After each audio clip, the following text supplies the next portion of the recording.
A ver, por ahí, por ejemplo, ¿ahí se ve todo o está mutilado? Se ve todo completo. Ya, perfecto. Entonces lo vamos a dejar ahí. Bien, vamos a empezar. El tema general es la doctrina de la salvación. Vamos a, como el tema es muy grande, solamente vamos a tocar este tema que es muy vital y poco estudiado, por lo menos yo si lo he escuchado en partes, no lo he escuchado así en forma completa como lo vamos a exponer ahora mismo, ¿no? Entonces, pero atendiendo a lo del motiva, explora, aplica y crea, vamos a motivarlos. Y entonces, dentro he preparado aquí o he encontrado ¿cómo le llaman? Meme, figura, no sé cómo le llaman, pero esto está dicho por Albert Einstein, ¿no? Albert Einstein, me gusta mucho este científico porque es el último científico reconocido de la raza humana a ese nivel, ¿no? Y digo esto porque Albert Einstein es ahora muy conocido por la teoría de la relatividad. Sin embargo, Albert Einstein no recibió el premio Nobel por la teoría de la relatividad. Esto muy pocos lo saben. Nadie podía demostrar la teoría de la relatividad, ¿no? Efectivamente, ¿no? De la relatividad no podían. Las computadoras que ya estaban inventadas, se tuvieron que avanzar bastante en ellas, y con el auxilio de las computadoras es que recién se pudo demostrar la tesis de Albert Einstein. Y con esa tesis fue posible los viajes espaciales, para que vean el gran descubrimiento que hizo este científico de los últimos tiempos, ¿no? Por eso que cada cosa que él habla, para mí es muy, muy interesante, ¿no? Otras cosas que él dice es, hablando de Dios en la creación, es de que él nunca juega a los dados, o sea, no hay nada al azar para él cuando se refiere a la creación por Dios. Todo lo tiene previsto, ¿no? Y entonces esto es algo que él ha dicho con respecto al ser humano, ¿no? Dice, todo aquello que el hombre ignora no existe para él. Por eso, el universo de cada uno, porque cada persona para él es un mundo aparte, se resume en el tamaño de su saber. O sea, se limita a su conocimiento. Y entonces ahí vemos un claro ejemplo de lo que es, por supuesto que esto está montado, ¿no? De mucha gente haciendo cola por comprar una aspirina y en la otra ventanilla, de a ver si lo pronuncio bien, ácido acetil salicílico, bueno, muy pocas veces lo pronuncio, es exactamente lo mismo que la aspirina. Lo que pasa que ese es un término, digamos, más utilizado por los médicos, o es un término, digamos, más científico para decirlo. Y como es un poco difícil de hablarlo, podríamos decir que su término comercial es simplemente la aspirina. Y entonces, el común de los seres humanos jamás va a aprender la aspirina con el nombre de ácido acetil salicílico, ¿no? Sino que simplemente como aspirina.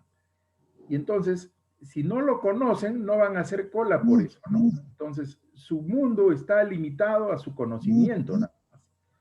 Entonces, ahora, con la doctrina de la salvación, ocurre lo mismo. Si nosotros no entendemos la doctrina de la salvación, nunca vamos a poder acceder a ella. Y entonces es importantísimo entender y comprender la experiencia de la salvación.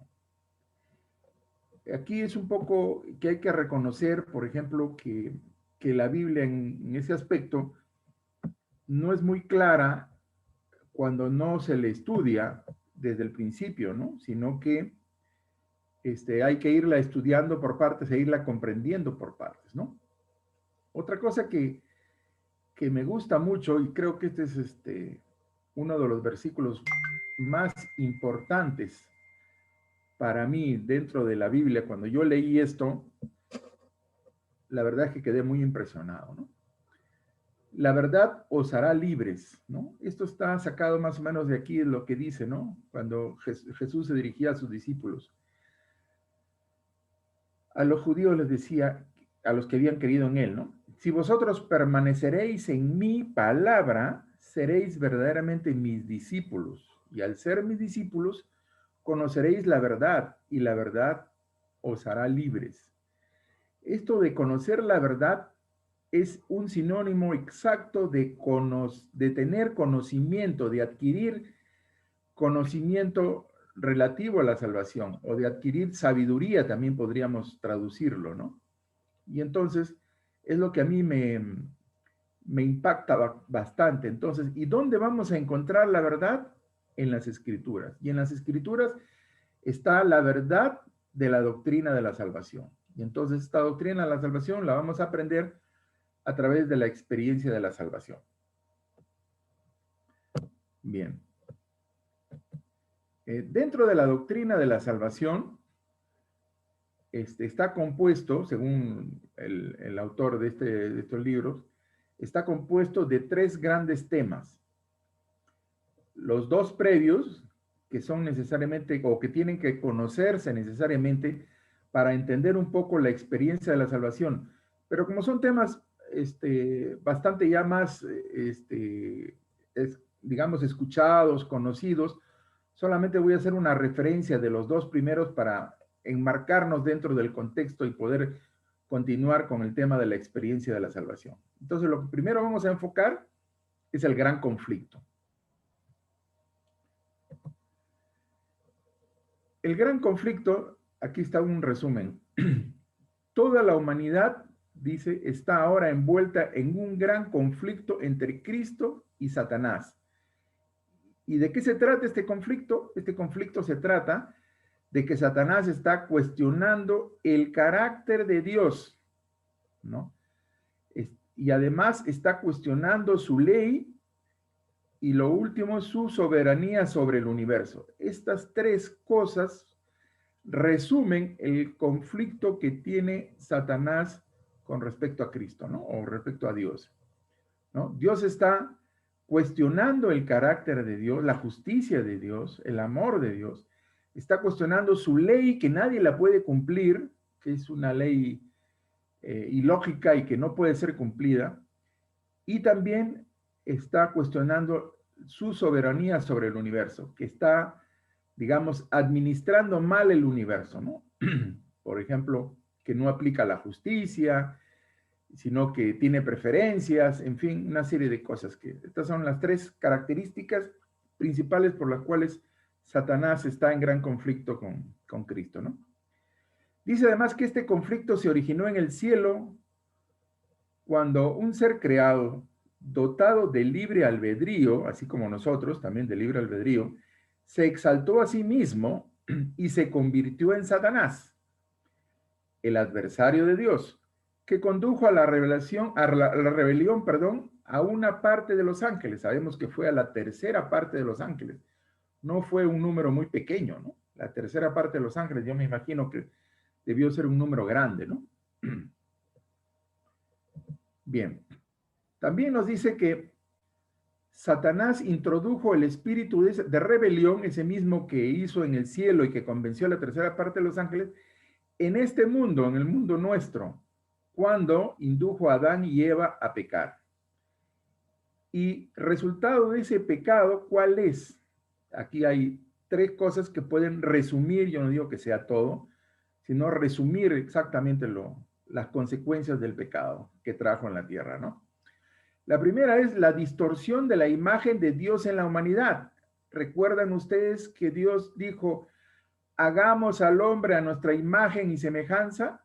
Bueno, el pecado trajo eso, la distorsión de la imagen de Dios en la humanidad. Recuerden que Adán podía conversar cara a cara y directamente con Dios, y ahora ya no se puede.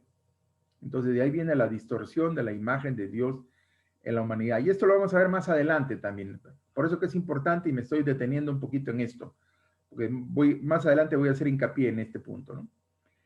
El trastorno del mundo creado, o sea, cambió al momento que lo sacaron del Edén, cambió las leyes, ¿no? Y una de las leyes que ya sabemos es, comerás el pan con el sudor de tu frente, ¿no? Allá la mujer, parirás a tus hijos con dolor, o sea, fue cambiado totalmente este mundo, ¿no? Y posteriormente, el pecado trajo la completa devastación en ocasión del diluvio universal, ¿no? A través de la historia de Noé, que ya la conocemos, ¿no? Bien.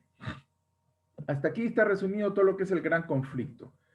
Ahora vamos a ver el segundo tema, que es la vida y la muerte y la resurrección de Cristo, ¿no? Este es el otro tema que es previo al que vamos a ver.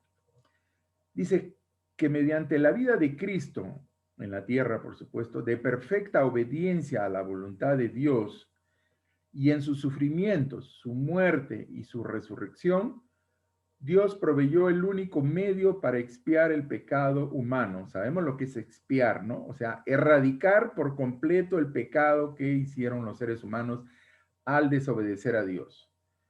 ¿Cómo es que Dios, qué es lo que está pensando Dios para erradicar por completo el pecado?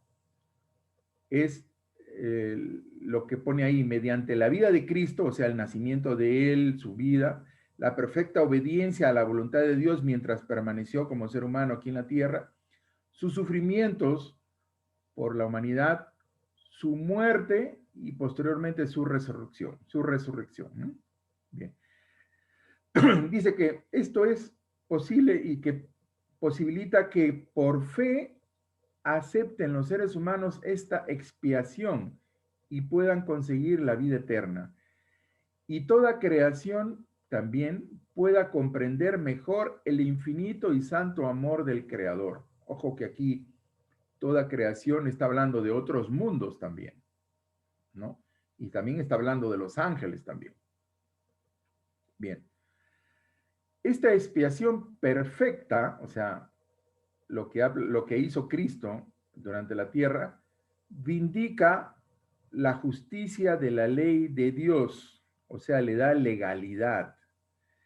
Y la benignidad de su carácter, o sea, está demostrando el amor de Dios, ¿no? Sabemos que Dios es amor y el que no conoce a Dios no sabe lo que es el amor, ¿no? Porque no solo condena nuestro pecado, sino también nos garantiza nuestro perdón. O sea, nos está diciendo que nuestros pecados van a ser olvidados y van a ser perdonados definitivamente, ¿no? Bien, con estos dos temas previos, que son bastante largos por si acaso, vamos a entrar de lleno a la experiencia de la salvación.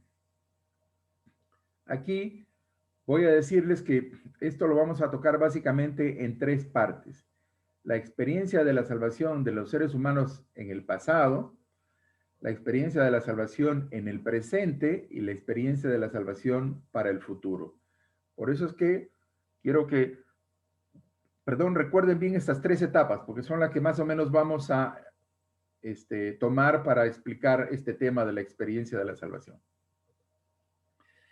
Dice, con amor y misericordia infinitos, Dios hizo que Cristo, que no conoció pecado, fuera hecho pecado por nosotros, para que nosotros pudiésemos ser hechos justicia de Dios en él. Este es un poquito, tal vez, difícil de entender, pero les voy a explicar un poco. Con amor, o sea, y pone primero el amor. La misericordia, sabemos que es la compasión, pero no solamente la misericordia es compasión, sino la misericordia es compasión y proveer medios para ayudar, ¿no? Esa es la misericordia. Que son infinitos, que no tienen límite, porque Dios nunca se va a cansar de amarnos y de aplicar su misericordia con nosotros, ¿no? Hizo que su propio Hijo, que no cometió ningún pecado, recibiera toda la culpa de la humanidad completa. Por eso es que decimos que Cristo fue hecho pecado. ¿Por qué fue hecho pecado? Porque recibió la culpa completa de toda la humanidad. Y para que a través de él fuésemos justificados, o sea, Eso yo lo estoy traduciendo porque dice, porque nosotros pudiésemos ser hechas justicias delante de Él. O sea, vamos a ser justificados por Cristo. Eso es lo que eso es lo que dice el primer párrafo, ¿no? Luego dice, guiados por el Espíritu Santo, sentimos nuestra necesidad, reconocemos nuestra pecaminosidad, nos arrepentimos de nuestras transgresiones y ejercemos fe en Jesús como Señor y Cristo, como sustituto y ejemplo. ¿Qué significa todo esto? Que la presencia del Espíritu Santo es la única en nuestra conciencia y en nuestros corazones, si queremos así decirlo, es el único capaz de hacernos reconocer que somos pecadores y también la necesidad de que necesitamos arrepentirnos de nuestras transgresiones. Y luego también a través del Espíritu Santo es que vemos a Jesús como nuestro Señor y que a la vez Él, muriendo en la cruz, fue nuestro sustituto y ejemplo además. ¿No? Esto, por ejemplo, si no lo tiene muy claro como sustituto, recuerden ustedes el pasaje de Abraham cuando Dios le dice que sacrifique a su hijo en holocausto y después cuando lo va a matar, a pesar de que su hijo Isaac sabía que lo iba a matar, le pregunta a su padre Abraham, tenemos todo, la leña, el altar, todo, pero no tenemos el animal que vamos a sacrificar. Y Abraham le dice, Dios proveerá. Y cuando Isaac se ve que es amarrado para ser sacrificado, Isaac no hace nada. Confía en su padre. Y Abraham también confía en lo que Dios le está pidiendo, ¿no? Luego manda al ángel y le dice, detente y sustituye a tu hijo Isaac por un cordero que está amarrado o atorado en esa rama, en ese ramadal, en ese arbusto. Saca a tu hijo Isaac de ahí y pon al cordero y sacrifícame al cordero, ¿no? Ahí con simbolismo le estaba demostrando Dios a Abraham cómo sería la salvación de la raza humana. Recuerden que Isaac era el hijo de la promesa y los descendientes de Isaac son los descendientes del pueblo de Dios, ¿no? Y entonces Dios le estaba demostrando a Abraham cómo es que la humanidad iba a ser salvada y en vez de morir la humanidad por su pecado, iba a morir un sustituto, que es el cordero que estaba ahí atorado en los matorrales, ¿no? Recuerden que yo estoy diciendo cordero a Jesús, ¿no? Recuerden cuando en la ocasión que Jesús fue bautizado, ¿qué dijo Juan el Bautista? He aquí el Cordero de Dios que quita el pecado del mundo, ¿no? Lo estaba calificando como Cordero, justamente a raíz de esto, ¿no? Bien. Luego dice, en el siguiente párrafo, esta fe que aceptamos la salvación nos llega por medio del poder divino de la palabra y es un don de la gracia de Dios. O sea, no somos merecedores de ello, sino que es un don proveniente de la gracia de Dios. Bien.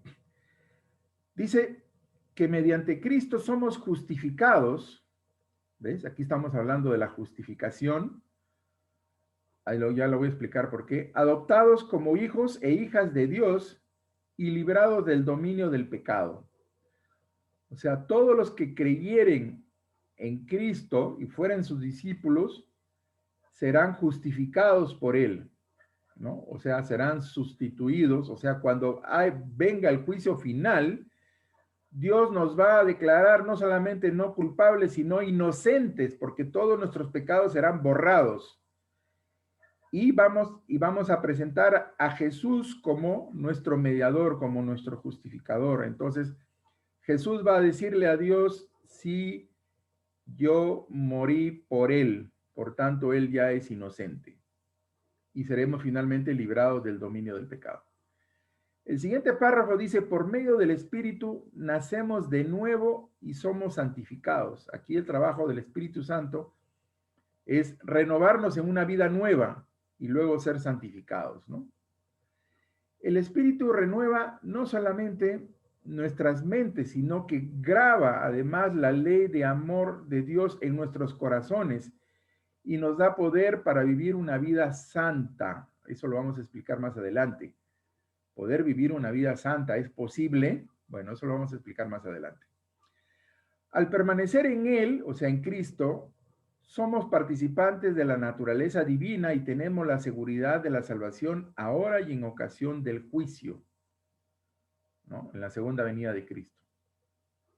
Bien. Entonces aquí vamos a ver las tres partes que les decía yo. La salvación la experiencia de la salvación en el pasado, luego veremos en el presente y luego en el futuro. Vamos a comenzar con la experiencia de la salvación en el pasado, ¿no? Dice la pregunta, ¿únicamente por medio de Cristo se puede experimentar la salvación? Bueno, aquí tenemos un montón de referencias bíblicas como Hechos 4 al 12, Juan 14 al 6 y Juan 16, 8.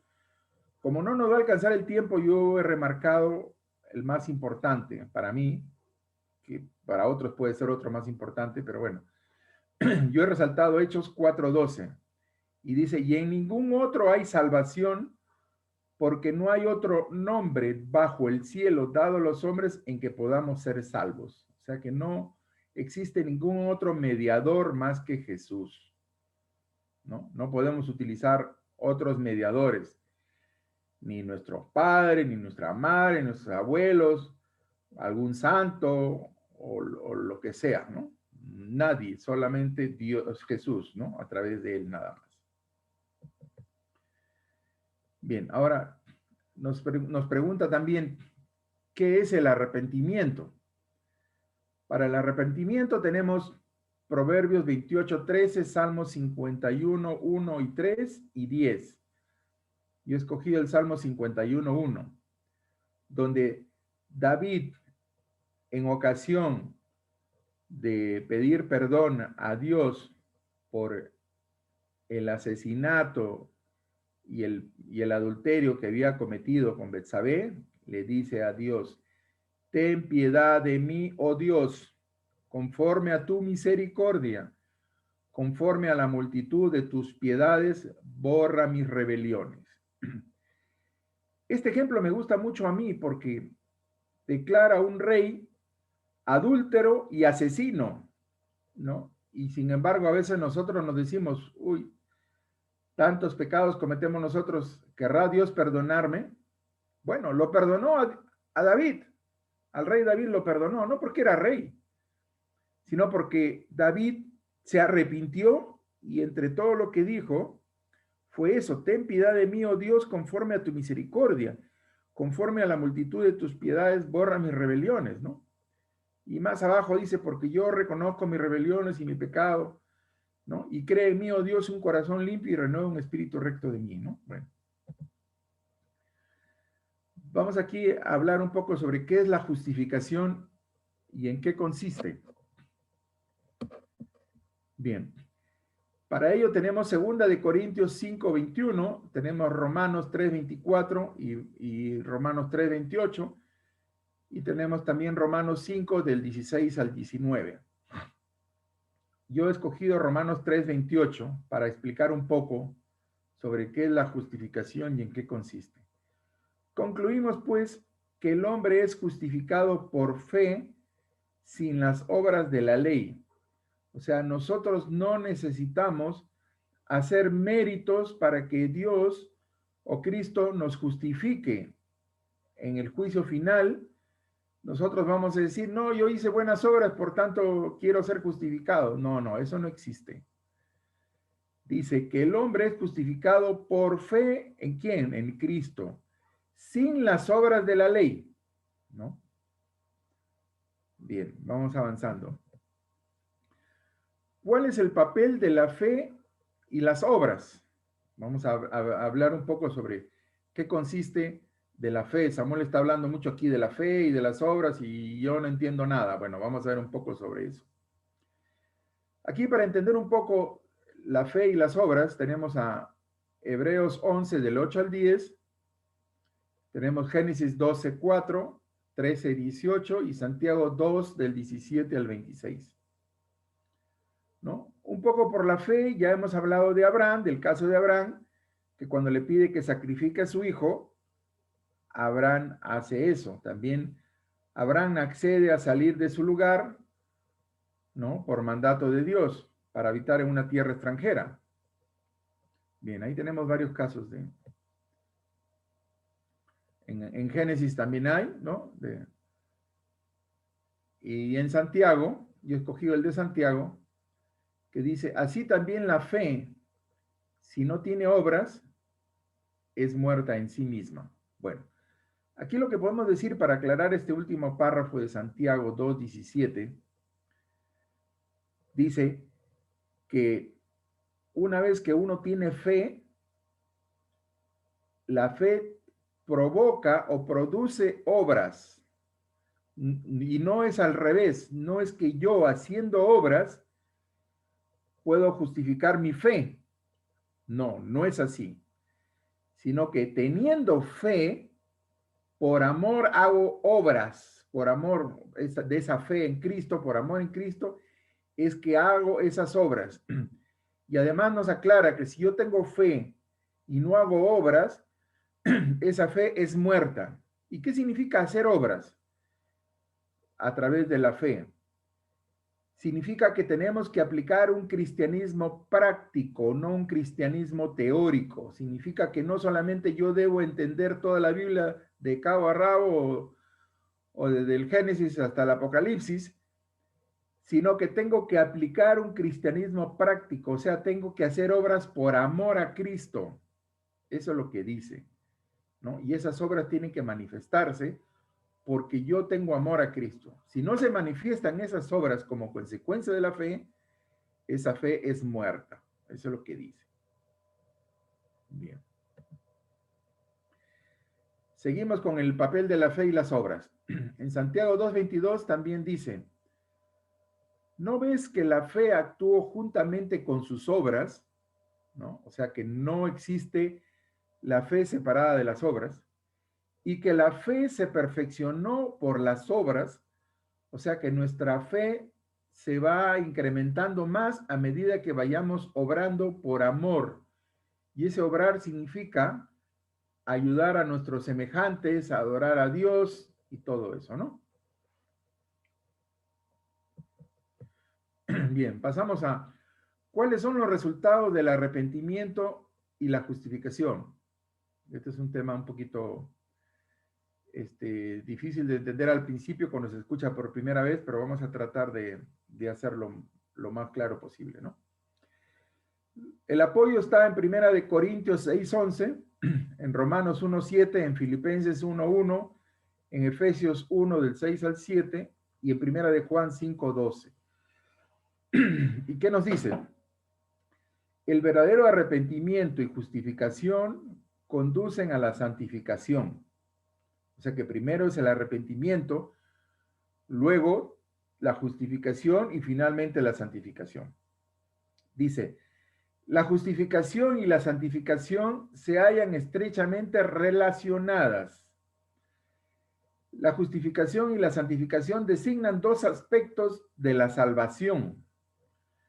La justificación es lo que Dios hace por nosotros, mientras que la santificación es lo que Dios hace en nosotros. Miren, la justificación es lo que Dios hace por nosotros, ¿no? O sea, Dios nos justifica para que seamos declarados inocentes. Y luego, la santificación es lo que Dios hace en nosotros. Una vez declarados inocentes, nos vuelve de naturaleza incorruptible, o sea, nos vuelve santos en forma permanente, pero eso es al final ya. Dice además, continuando la lectura, ni la justificación ni la santificación son el resultado de obras meritorias. Ambas se deben únicamente a la gracia y justicia de Cristo, o sea, es un don de Dios. No, eso no lo merecemos por nuestras obras ni por nuestras acciones, ¿no? Entonces, ya tenemos ahí dos aspectos que voy a hacer énfasis. Primero nos arrepentimos, luego recibimos la justificación y finalmente la santificación. La justificación es lo que Dios hace por nosotros. ¿Por qué Dios hace eso por nosotros? Para declararnos inocentes y decirnos que Cristo murió por nosotros. Y la santificación es lo que Dios hace en nosotros, porque nos convierte en personas santas ya, finalmente, ¿no? Bien. ¿Cuáles son los resultados del arrepentimiento y la justificación? Aquí, de todos estos versículos que yo he mencionado antes, me ha gustado más a mí Primera de Juan 5:12, que está resaltado abajo. Dice, el que tiene al Hijo, o sea, se está refiriendo a Jesucristo, al Hijo de Dios, tiene la vida. Y el que no tiene al Hijo de Dios, no tiene la vida. O sea, que el que cree en Jesucristo, gana la vida eterna. Y el que no cree en Jesucristo, pierde la vida eterna. Eso es lo que está diciendo. La sangre de Cristo trae purificación y justificación. ¿Esto por qué la sangre de Cristo? Porque se refiere al sacrificio de Cristo en la cruz, ¿no?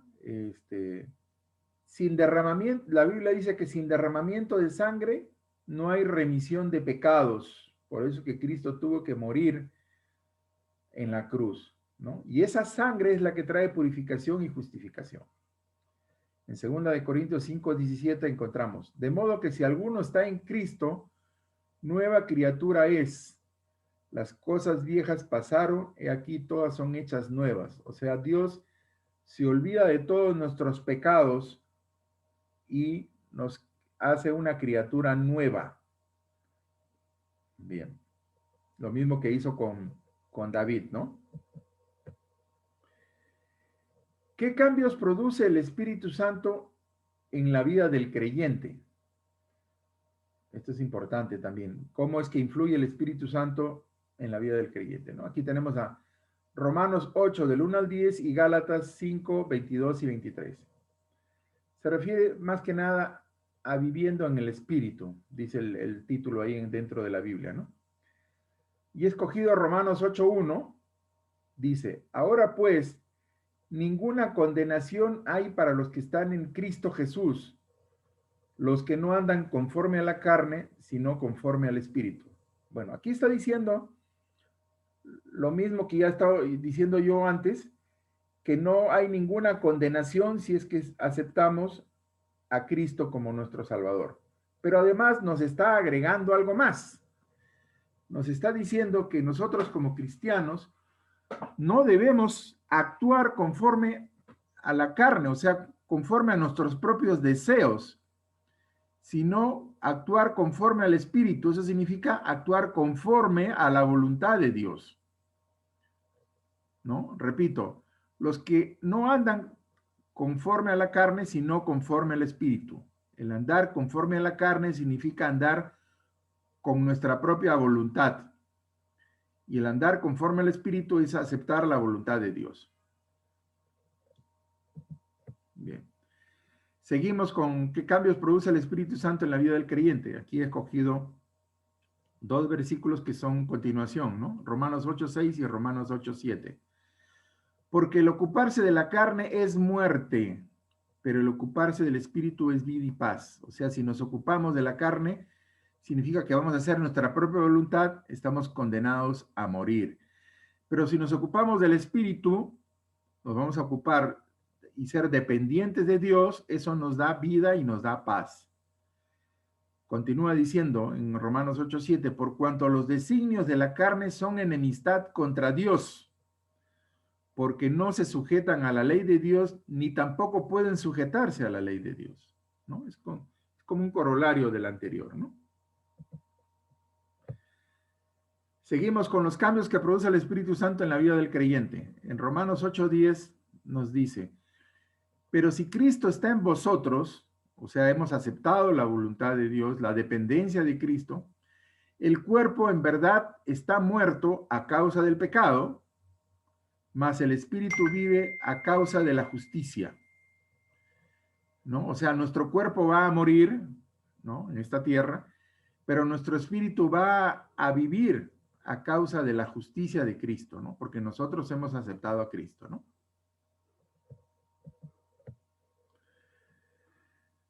Otra pregunta es, ¿cómo podemos llegar a ser perfectos en Cristo? ¿No? Bueno, aquí tenemos bastantes versículos, Juan 15:5, Efesios 4 del 13 al 14, Filipenses 2 del 12 y 13 y Primera de Juan 2:1. Aquí he escogido Juan 15:5. ¿Cómo podemos llegar a ser perfectos en Cristo? Cristo nos dice, yo soy la vid, vosotros los pámpanos, ¿no? O sea, la vid es el árbol de la vid y los pámpanos son pues el fruto, ¿no? O sea, la uva. El que permanece en mí y yo en él, este lleva mucho fruto, porque separados de mí nada podéis hacer. Y lo dice Cristo, que si nosotros hacemos nuestra propia voluntad, nada vamos a poder lograr hacer. Esa es la forma como podemos llegar a ser perfectos en Cristo.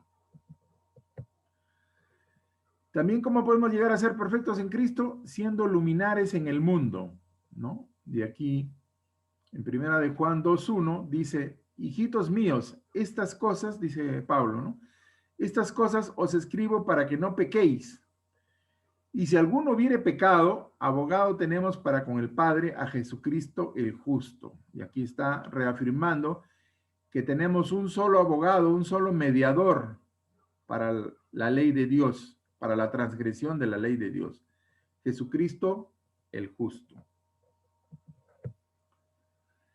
Dice, nuestra salvación en forma final será completada al ser glorificados en la resurrección o trasladados al cielo, ¿no? Esa es una pregunta que al final la vamos a contestar.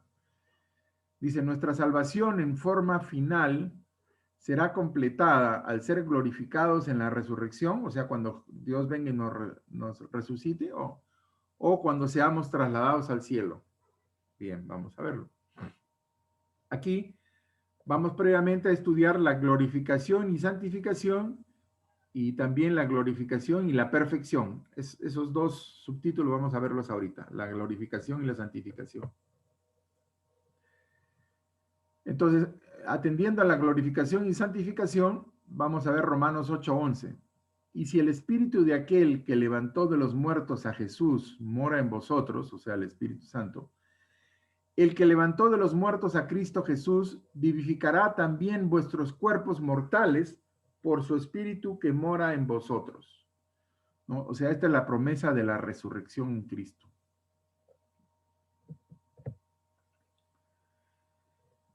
Y ahora vamos a ver la glorificación y la perfección, porque antes habíamos visto la glorificación y la santificación, ahora vamos a ver la glorificación y la perfección. Y el versículo que he escogido es 1 Corintios 10:12, dice, así que el que piense estar firme, mire que no caiga. O sea, que no confiemos en nuestras propias obras, que no nos creamos muy seguros de ganar la salvación o de ganar la corona de la vida, sino que estemos siempre vigilantes de que no caigamos en ningún momento, ¿no? Satanás siempre está al acecho, ¿no? Dice, no podemos contribuir absolutamente nada al don de la justicia de Cristo, solo podemos recibirlo. Fuera de Cristo no hay nadie más que sea justo. Y aquí tenemos varios versículos, ¿no? Romanos 3:10, Isaías 64:6, Primera de Corintios 1, del 26 al 31. Pero el que he escogido es Romanos 3:10. Como está escrito, no hay justo ni aún uno, ¿no? O sea, de los seres humanos no hay ningún justo, solo, como ya hemos dicho, Cristo. Y bien, aquí está la respuesta a la pregunta que había hecho, ¿no? Voy a refrescar la pregunta. Dice, es que está en rojo, por favor. Nuestra salvación en forma final será completada al ser glorificados en la resurrección o al ser trasladados al cielo. La respuesta está aquí. Nuestra transformación final sucederá cuando recibamos la incorruptibilidad y la inmortalidad. ¿Cuándo? Cuando el Espíritu Santo restaure completamente la creación original. ¿Se acuerdan que les dije que una de las consecuencias del pecado en la raza humana era haber desfigurado la creación original de Dios, o sea, la imagen y semejanza que tenía el ser humano en el momento de la creación, la imagen y semejanza de Dios? Bueno, el Espíritu Santo al final nos va a restaurar completamente la creación original, o sea, ser imágenes y semejanza de Dios. Bien. Todo esto es la experiencia de la salvación. Más o menos estamos dentro del plazo. Tenemos creo que unos 15 minutos antes de completar la hora. Si hubiera algunas preguntas, por favor, estamos listos para atender alguna pregunta que haya surgido, porque el tema no creo que sea muy fácil, sobre todo para los que la escuchan por primera vez, ¿no? Claro, como dice Rosy, Cristo es nuestra salvación, así es. Bien, ¿alguien se anima a hacer alguna pregunta o de repente alguien de los discipuladores quiere intervenir, por favor? Estamos listos a escuchar cualquier aporte que quieran hacer.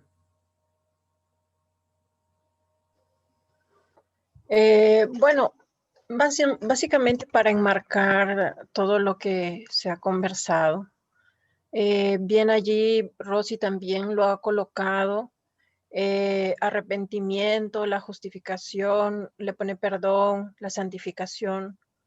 Yo también consideraría, por ejemplo, el arrepentimiento, ya está.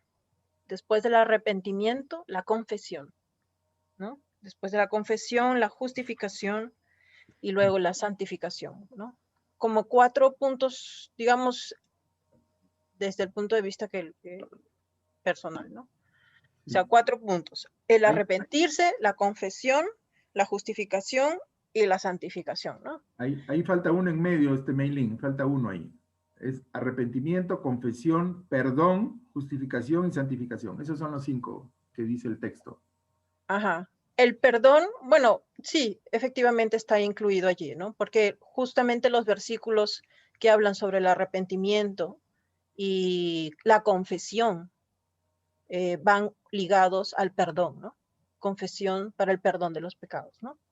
O arrepentimiento para el perdón de los pecados, ¿no? Que es básicamente en el contexto del bautismo y todo esto, ¿no?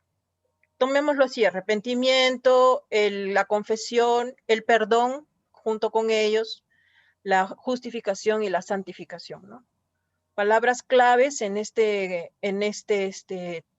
tema y sobre los cuales surgen muchas preguntas muchas veces, ¿no? Por ejemplo, una de ellas o las más comunes son si soy salvo solamente creyendo o si soy salvo solamente habiéndome bautizado o si soy salvo porque Dios me perdona, porque ya murió en la cruz. Si tengo que pasar todo el proceso de santificación como si fuese que estoy haciendo obras para poder ser salvos. Hay muchas preguntas que nacen a partir de este tema que no siempre están tan claras. Entonces, yo diría que hay un versículo que nos dice, nos aclara más o menos las cosas, ¿no? Leamos un ratito Juan 3, del 3 al 5. Dice, respondió Jesús y le dijo, de cierto te digo, que el que no naciere de nuevo no puede ver el reino de Dios. O sea, allí de primera uno tiene que nacer de nuevo, ¿no? Para ver el reino de Dios, ¿no? Voy a resaltar esa parte. Dice, Nicodemo le dijo, ¿cómo puede un hombre nacer siendo viejo? ¿Puede acaso entrar por segunda vez en el vientre de su madre y nacer? Respondió Jesús, de cierto te digo, que el que no naciere de agua y del Espíritu no puede entrar en el reino de Dios. Entonces, desde que nosotros nos arrepentimos, confesamos, y en ese contexto pasamos en el bautismo, porque ustedes recuerdan los versículos que hablan sobre el bautismo, cuando dice bautizados para el perdón de los pecados, ¿no es cierto? Entonces, ahí implica que había un proceso de arrepentimiento, hay un proceso de confesión, ¿no es cierto? Y desde allí hasta entrar al reino de los cielos, hay todo un proceso también. Entonces, el primer paso, como bien lo ha dicho Rosy allí, es el arrepentimiento, ¿no? El arrepentimiento es la primera parte, y antes que eso, está el infinito amor de Dios que siempre, que no se cansa, ¿no? Que no se cansa. Bueno, ahí en todo ese contexto ya el hermano Samuel ha hablado bastante al respecto, pero quisiera nada más puntualizar algunas cosas, ¿no? Primero destacar, hay un versículo, creo que es Romanos 2:4. Déjenme ver un ratito, no sé si hay alguien que lo tiene ahí a mano. Romanos 2:4.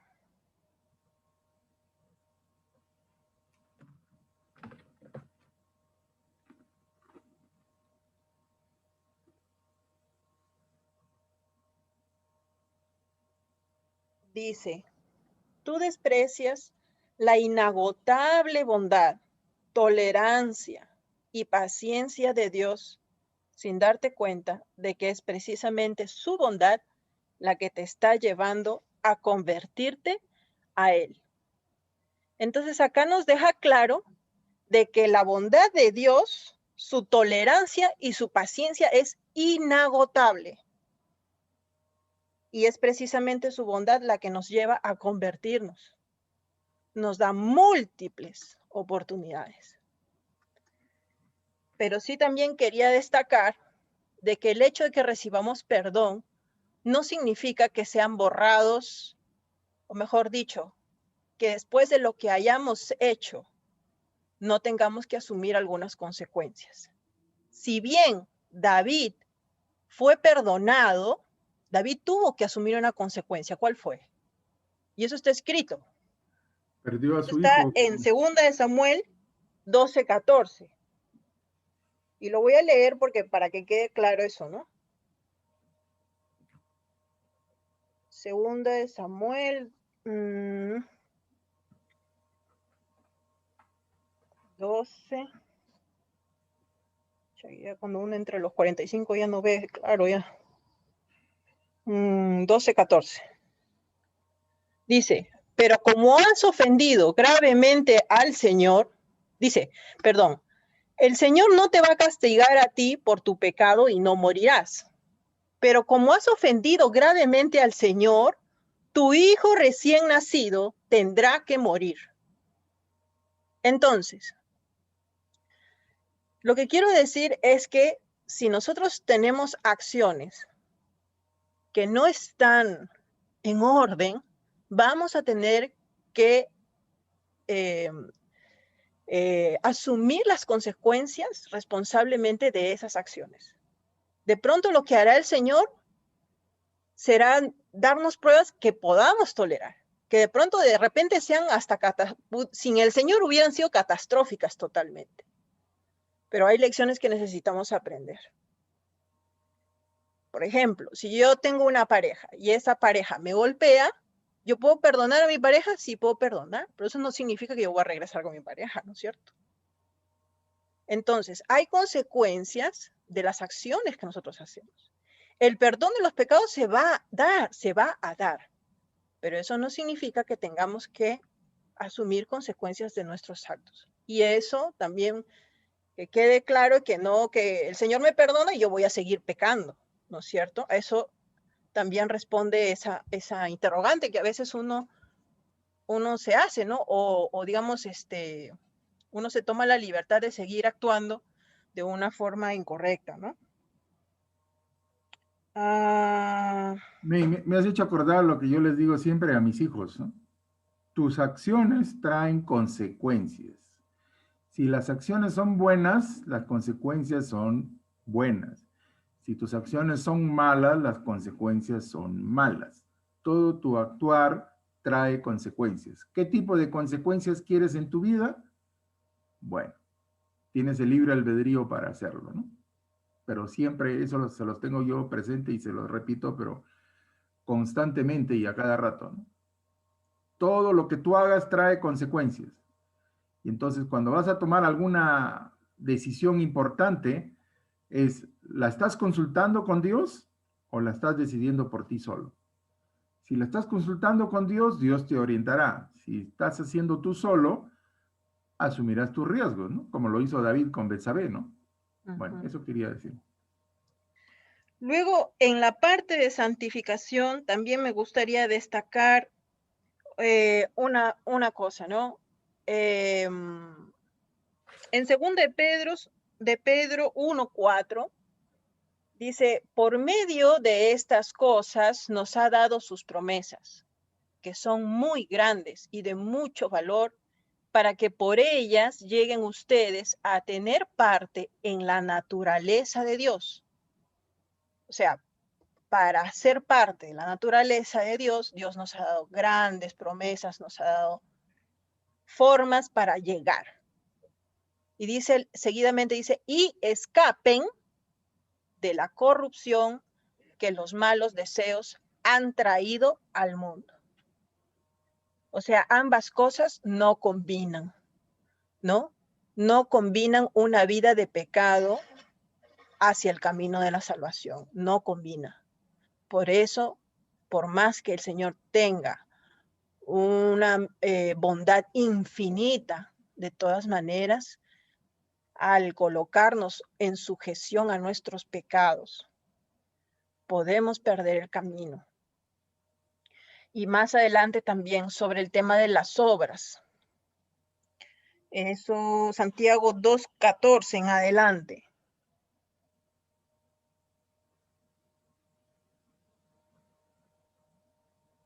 Me van a disculpar que yo me demoro porque no veo bien ahorita, no tengo mis lentes a la mano. Santiago 2:14. Si quieres yo leo, Melín. Acá está. Dice, hermanos míos, ¿de qué le sirve a uno decir que tiene fe si sus hechos no lo demuestran? Y acuérdense que los demonios también creen, ¿no? Dice, ¿podrá acaso salvarlo esa fe? Supongamos que a un hermano o a una hermana les falta la ropa y la comida necesaria para el día. Si uno de ustedes les dice que les vaya bien, abríguese y coman todo lo que quieran, pero no les da lo que su cuerpo necesita. ¿De qué les sirve? Así pasa con la fe, por sí sola, dice, por sí sola, es decir, si no se demuestra con hechos, es una cosa muerta. Uno podrá decir, tú tienes fe y yo tengo hechos. Muéstrame tu fe sin hechos. Yo, en cambio, te mostraré mi fe con mis hechos. Tú crees que hay un solo Dios y en esto haces bien, pero los demonios también lo creen y tiemblan de miedo.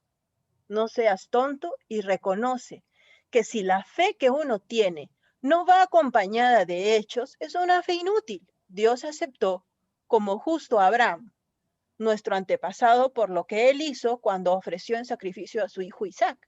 Y puedes ver que en el caso de Abraham su fe se demostró con hechos y que por sus hechos llegó a ser perfecta su fe. Así se cumplió la escritura que dice, Abraham creyó a Dios y por eso Dios lo aceptó como justo. Y Abraham fue llamado amigo de Dios. Ya ven ustedes, pues, que Dios declara justo al hombre también por sus hechos y no solamente por su fe. O sea, la fe es una condición indispensable. la primera cosa. Y esa fe en el camino se acompañan con hechos. Porque como lo dijo el hermano Samuel, los hechos finalmente es el resultado de esa fe. Lo mismo pasó con Rahab, la prostituta. Dios la aceptó como justa por sus hechos, porque dio alojamiento a los mensajeros y los ayudó a salir por otro camino. En resumen, así como el cuerpo sin espíritu está muerto, así también la fe está muerta si no va acompañada de hechos. Son dos cosas que van juntas. Pero como bien dijo el hermano Samuel y lo aclaró, no es que yo hago los hechos y después viene la fe. Primero es la fe. Y es lo primero que tiene que estar en nosotros. ¿No? Bueno. Bien, el tiempo se ha cumplido, hermanos, y yo he prometido ser respetuoso del horario. Ya son las 9. Esta exposición yo la voy a pasar a las parejas discipuladoras para que puedan compartirlo con sus alumnos y discutir estos temas y profundizar también, ¿no? Bien, entonces vamos a despedirnos con una oración y bueno, para los que no han podido asistir para hoy día, díganles que para mañana la vamos a volver a repetir la exposición, ¿no? Bien. Inclinemos nuestros rostros, por favor. Samuel, un momentito. Hoy no sé qué pasa a mi cámara. Cuando yo me fui a calentar comida para mi hijo, él vino acá a cambiar la pantalla y luego volví y está así oscuro. Javier, quizás me pueda ayudar luego. No sé, Ya, no bueno. puedo. Ya, ok. Mario, quisiera hacer un pedido de oración especial. Mario, ¿estás ahí? Por favor, vamos a hacer una oración especial para su vecino que está pidiendo, por favor. ¿Estás, Hola, buenas Mario? noches. ¿Sí? Hola, buenas noches, ¿me escuchan? Sí, Mario, Sí, te perfectamente. escucho. Gracias, ¿cómo están? Buenas noches. Pues sí, quiero una oración especial para mi vecino Edwin, se llama él. También es cristiano, está pues con el COVID y está con oxígeno en este momento. Entonces quisiera una oración especial para él, para ayudarlo en este proceso que está pasando. Ya, okay. Bien, vamos a inclinar el rostro, por favor. Cariñoso Padre, que moras en las alturas de los cielos, te damos, Señor, gracias por esta oportunidad que tú nos das para poder aprender más de ti, que tú permitas que el Espíritu Santo more en nosotros, que le podamos dar cabida para que pueda actuar en nuestros corazones, Señor, y seguir en este proceso de la santificación que dura toda nuestra vida. Señor, de manera en especial por los que han escuchado este mensaje, tú quieras que ellos puedan entender un poco más y si así es tu voluntad, Señor, que ellos puedan profundizar más en este conocimiento. De manera en especial, vamos a pedir por el vecino de Mario, Edwin, que está enfermo del coronavirus, Señor, y que está con asistencia de oxígeno. Tú quieras, Señor, poner tu mano sanadora con él y sacarlo de este problema, porque tú seguramente tienes una meta y un propósito para su vida, Señor. Bien, asimismo te pedimos por los demás que no han podido estar en este espacio, Señor, tú quieras que puedan hacerlo el día de mañana y poder así seguir avanzando todos juntos, Señor, conociéndote más, Señor, y cada vez aprendiendo más de ti y poder amarte y comprender tu misericordia y tu amor infinito, Señor. Por el resto te pedimos que nos acompañes en esta noche, que podamos descansar y durante la semana también, Señor, que nos cuides sobre todo de esta pandemia que nos está pues haciendo daño, Señor. Son los favores que te los suplicamos en el dulce nombre de Jesús. Amén. Amén. Bien, hermanos, están despedidos. Les agradezco mucho su atención. Sé que su tiempo es valioso y bueno, esperemos pues de que lo estamos haciendo todo en beneficio de la obra de Dios y no en beneficio particular de nadie. Y además, con la firme confianza de que todos aprendemos, ¿no? Con sus intervenciones, con sus preguntas y con lo que sea, todos estamos aprendiendo y les agradezco por eso, ¿no? Bien, estamos despedidos. Cuídense mucho. Para los que no han venido, por favor, mañana a las 8 se puedan conectar. Gracias, hermano Samuel. Hasta mañana. Gracias, Samuel. Hasta mañana. Gracias. Es- Chao, chao. Gracias. Buenas noches con todos. Chao, Buenas noches. chao, chao. Hasta mañana. es-